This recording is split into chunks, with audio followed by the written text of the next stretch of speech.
Hivavaka isika tompoko. Tsy mety mangina ny fonay ry Andriamanitra resanakary fanahy masina no ny halehibe ny fitiavanao sy ny famonram-ponao izay mbola nitondranao anay eto amin'ity toerana masina ity. Masina satria natokanao hitoriana ny teny sy hizarana ny sakramenta masina izany. Faly ny fonay satria miteny eto ianao ary miteny aminay rehetra ianao.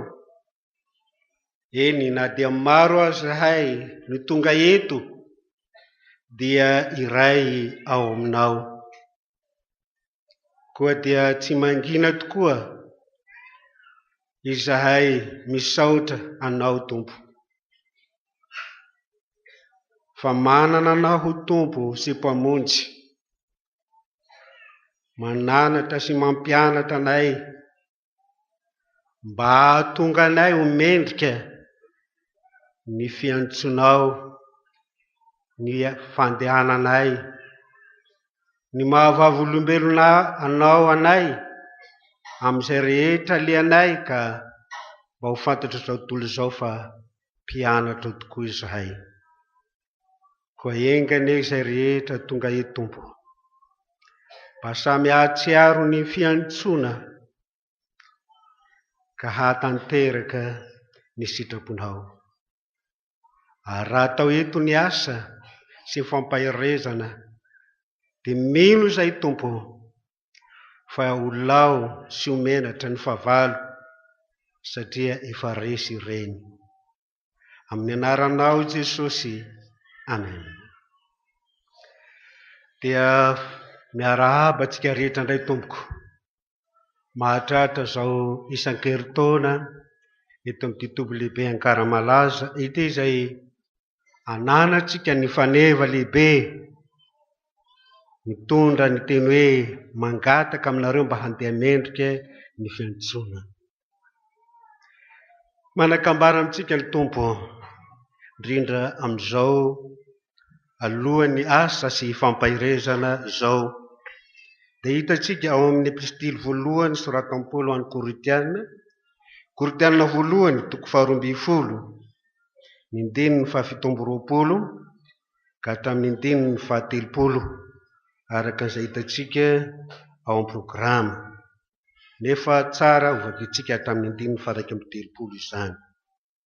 Koritianina voalohany 12 ovakitsika amin'ny ndininy 17 izany ary mijanona amin'ny ndininy 130.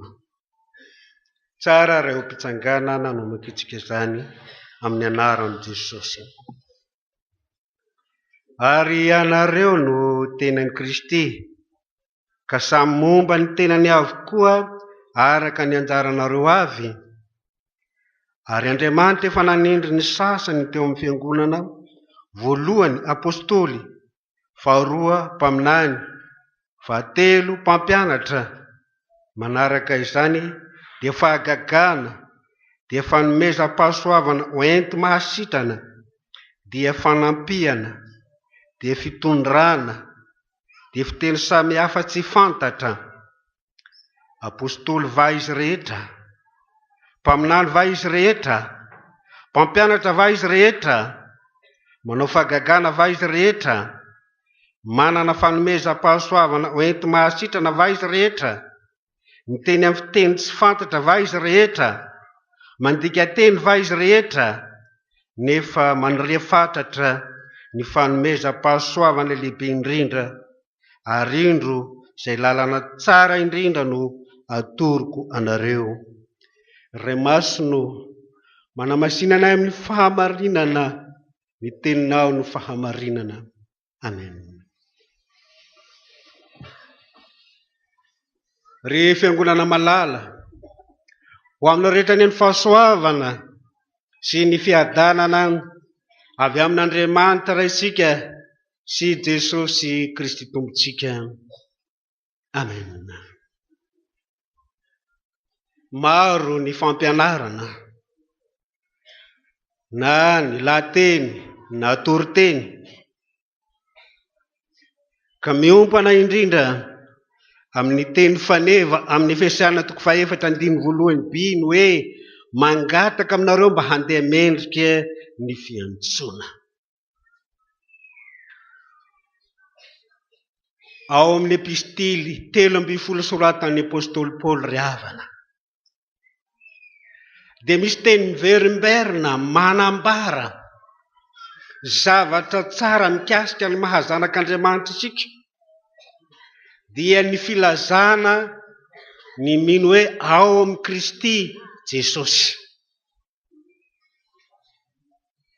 Ao amin'ny Kristy Jesosy. Ary ny epistily ho an'ny Efesiana, ny Efesiana 2:7-10 dia zao no ilazany mazava azy fa ankehitriny kosa ianareo ao amin'ny Kristy Jesosy, izay lavitra fahiny ka efa nampanekeken'ny rano Kristy. Izy no fihavanantsika.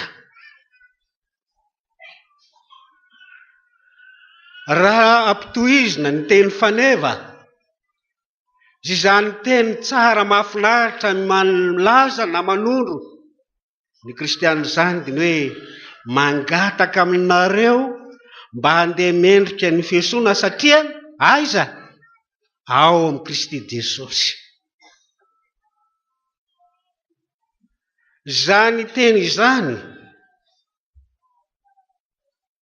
dia entiny Paul hanazava na hananarana ny fiangonana indrindra tany Korinto. Ka eto amin'ny perikopa dia hoy Paul apôstôly hoe ary ianareo no tenan'i Kristy. Dia hoy isika hoe inona no anatra nataon'ny apôstôly Paul tamin'ny fiangonana tany Korinto ka ilazany hoe ary ianareo no tenan'i Kristy. Ianareo dia entina manondro ny fiangonana na ny kristianina. Raha lazana ny teny hoe fiangonana araka izay efa rentsika tamin'ny fampianarana verimberina dia entiny ilazana ny olona niala tao amin'ny maizina ho amin'ny mazava. Raha lazana hoe voantso niala tao amin'ny maizina isika dia tonga ao amin'ny mazava, tonga ao amin'ny Jesosy. Olona voantso. Ary raha izany koa aza dia mazava ihany koa ny teny hoe olona nalain'Andriamanitra ho an'ny tenany, mba tsy ilazantsika hoe zaho no nandeha amin'ny herin'ny tenako ho tonga ao amin'ny Kristy, fa olona nalain'Andriamanitra ho an'ny tenany, ilaza ny atsiarany ilay niantso dia Jesosy izany. Ka niorina tany Korinto ny fiangonana.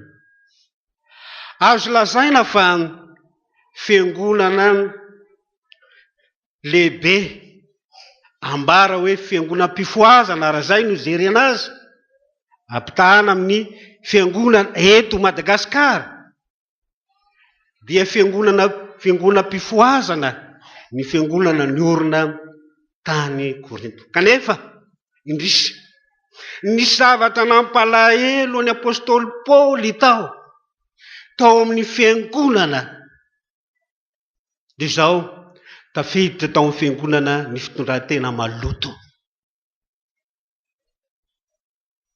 Tafiditra tao amin'ny fiangonana ny fitondran-tena maloto.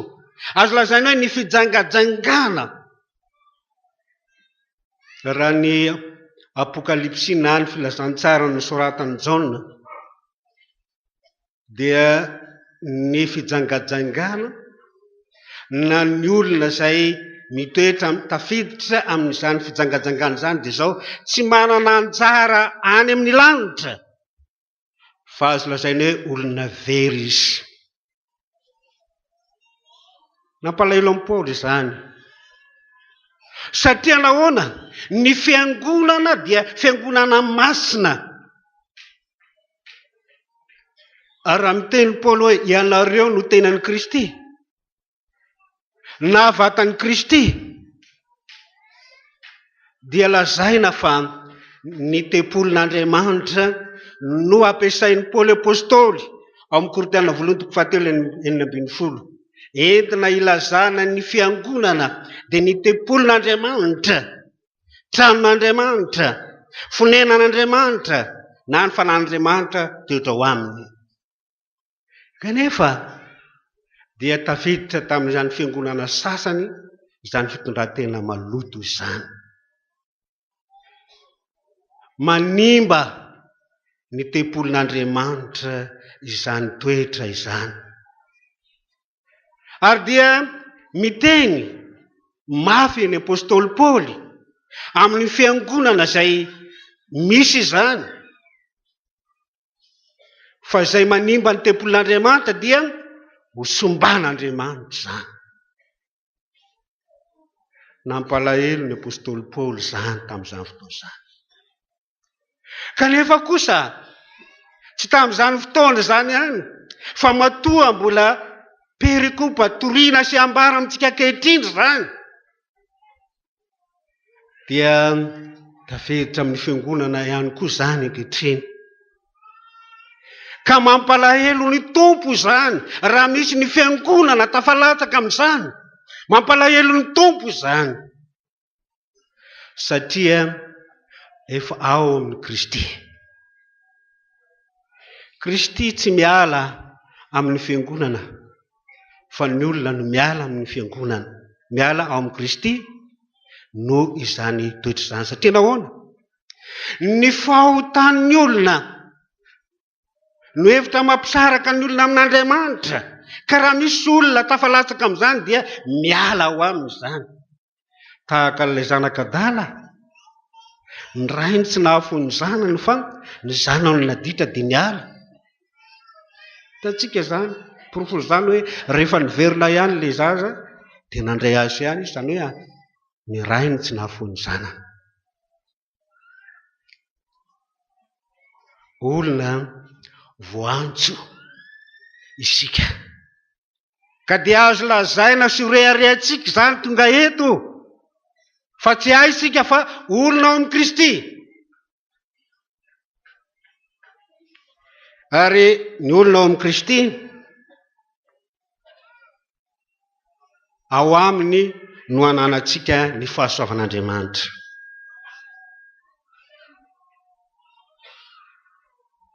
Ny olona ao amin'ny Kristy dia misy asa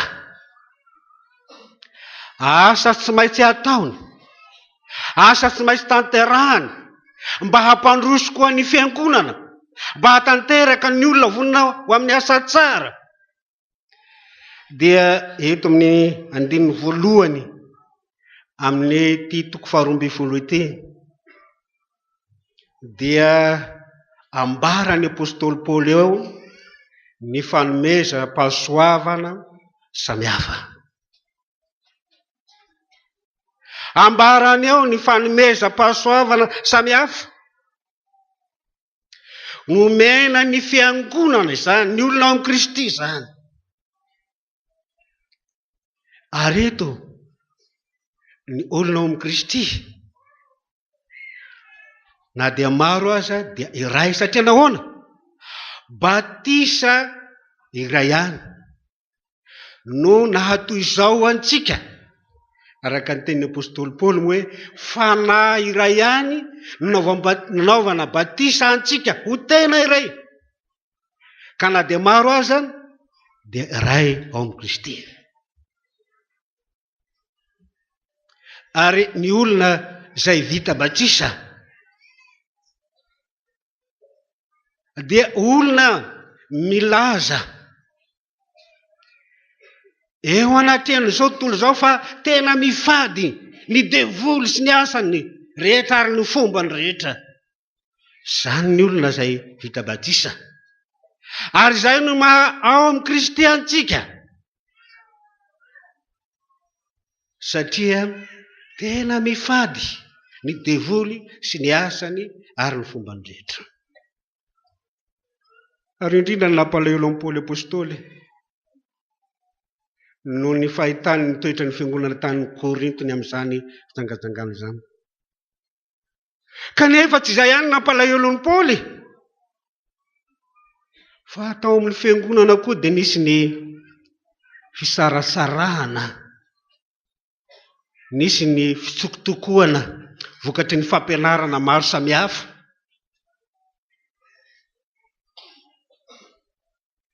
Izay tsy akasitrahan'ny tompo indrindra zany amin'ny maha olomboantso azy. Tsy akasitrahan'ny tompo, tsy mahafaly ny tompo zany fitokotokony zany, ary tsy avy amin'ny tompo zany fa avy amin'ny devoly zany. Ny devoly no mahatonga ny fisarasarahana, ny devoly no mahatonga ny fandravana eo amin'ny fiarahamonina, indrindra eo amin'ny fiangonana, dia ny devoly. Ary ny devoly no mahatonga ny fikotranana, mahatonga ny fikorotanana. Raha misy ny fikorotanana dia avy amin'ilay ratsy zay, avy amin'ilay ratsy zay. Noho izany, raha miresaka ny fanomezam-pahasoavana samihafa Paoly apôstôly eto amin'ny olona izay ao amin'ny Kristy, nomen'Andriamanitra ny mino zany araka ny anjarany tsirairay avy zany, dia nomena mba hampisy ny fandrosoana ao fiangonana, na ho fampandrosoana ny fiangonana, mba ho fiangonana miaradia, mifanoana, mifanampy, mifanisy soa zany. Izay no kenireny Paoly apôstôly ilazany amin'ny fanomezam-pahasoavana samihafa izay tanisana tamin'ny teo fampianarana ny lahateny, dia averimberina izany fanomezam-pahasoavana izany, ampandroso zany. Ny fanomezam-pahasoavana dia nomen'Andriamanitra ny mino zany. Tsy fanomezam-pahasoavana iray ihany ka ilazana hoe apôstôly va izy rehetra, mpaminany va izy rehetra, mpampianatra va izy rehetra, sy ny sisa. Fa raha mpaminany na apôstôly na mpampianatra avy ny mino rehetra, dia tsy misy filaminana, tsy misy fahatanterahana, fa nomeny araka ny anjarany avy ny mino, mba hampandroso ny atao hoe fiangonan'Andriamanitra, na hampirafitra ny fiangonana ho tempolin'Andriamanitra, fonenan'Andriamanitra.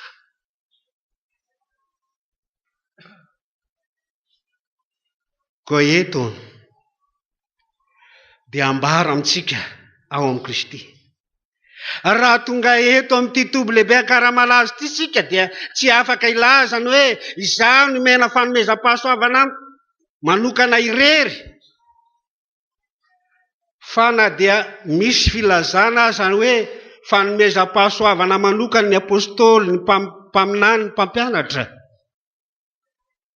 ka afaka ilaza ny sasany hoe nomena manokana, fa ny sasany tsy manana, tsinotsinona. Fa zao isika rehetra ao amin'ny Kristy dia samy nomena izany fanomezam-pahasoavana izany,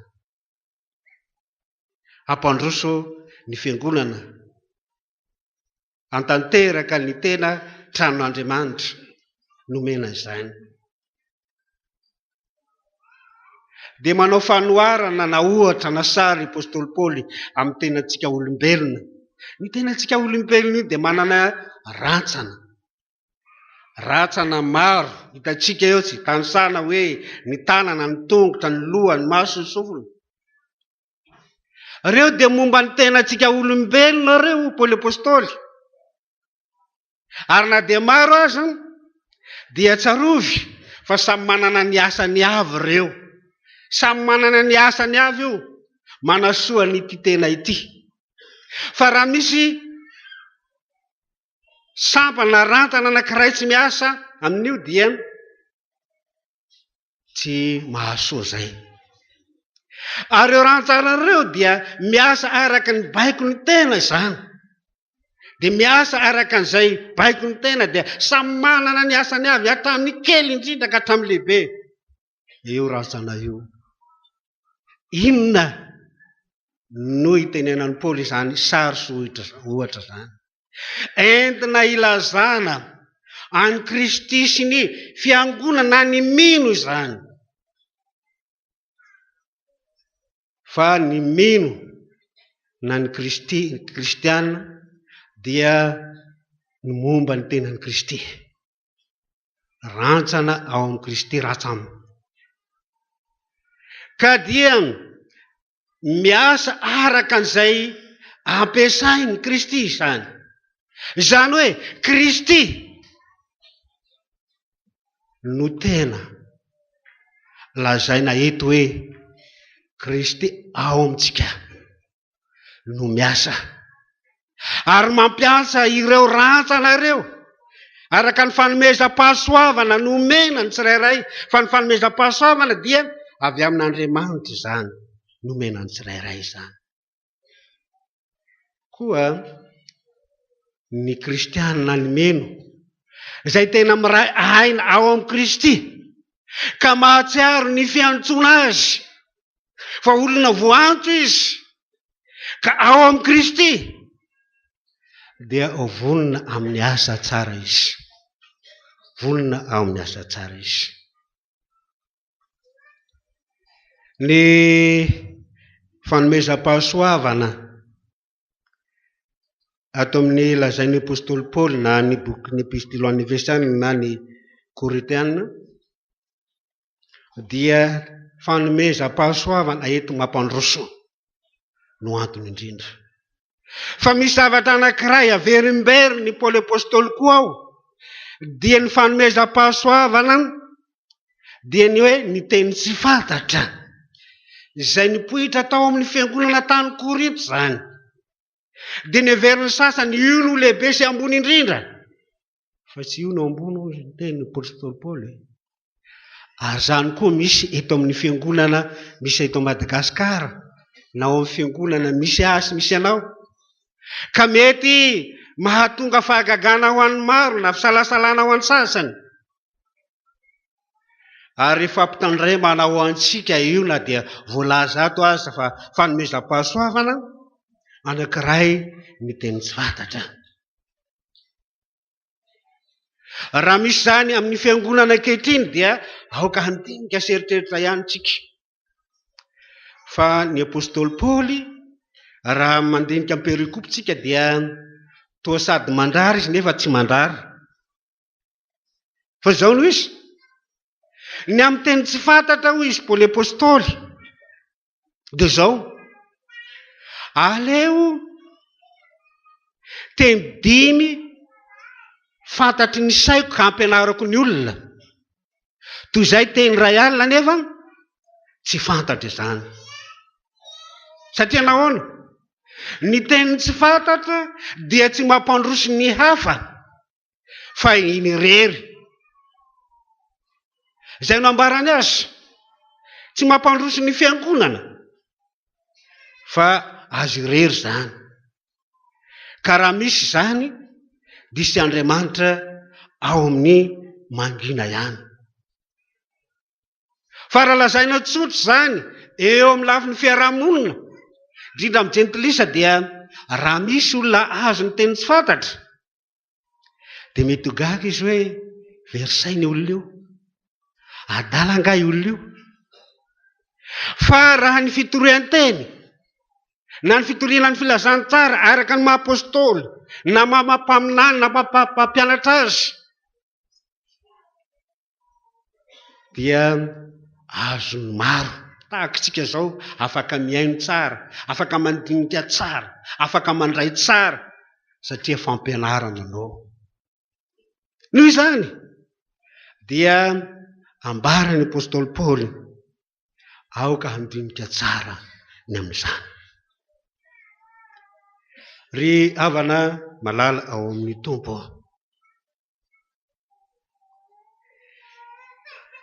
ao amin'ny Kristy Jesosy isika izay vita batisa,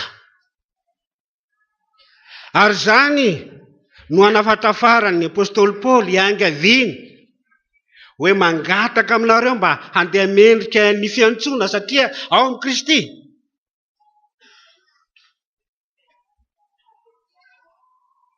Satria ao amin'ny Kristy no nahavitan'Andriamanitra ny asa-pamonjena ho antsika. Ao amin'ny Kristy koa no hanana no ivelomantsika sy iainantsika. Ka raha tsy ao amin'ny Kristy tsika na dia nomenantsika aza izany fanomezam-pahasoavana izany ampandrosin'ny fiangonana dia tsy mahatanteraka na inona mihitsika. Eo amin'ny toko 7:10 sy ny toko 4:10 dia milaza amintsika ny apôstôly Paoly araka izay hitantsika hoe amin'ny 1:30 raha nomenantsika ireo fanomezam-pahasoavanareo dia lazainy Paoly apôstôly fa mbola misy lehibebe koa noho izany, ary zany indrindra no lalana atorony antsika izay ao amin'ny Kristy. Hoy izy hoe nefa mandrefatotra ny fanomezam-pahasoavana lehibe indrindra ary indro izay lalana tsara indrindra no atoroko anareo. Inona izay? Fa na dia manana fanomezam-pahasoavana ho apôstôly, ho mpaminany, ho mpampianatra, eny fahaizana manao fahagagana sy hery samihafa rehetra aza, hoy Paoly apôstôly, kanefa tsy manana fitiavana dia tsinotsino izany.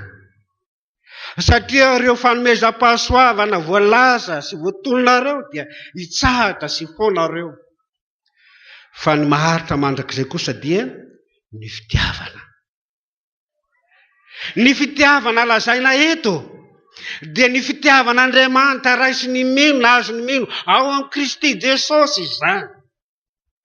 Fa tsy misy olona manana fitiavana mihoatra n'izay. Fa raha misy milaza hoe manana fitiavana aho kanefa tsy azony ao amin'ny Kristy Jesosy araka ny maha ao amin'ny Kristy azy, dia laza sy dera ary voninahitra no tadiaviny amin'izany.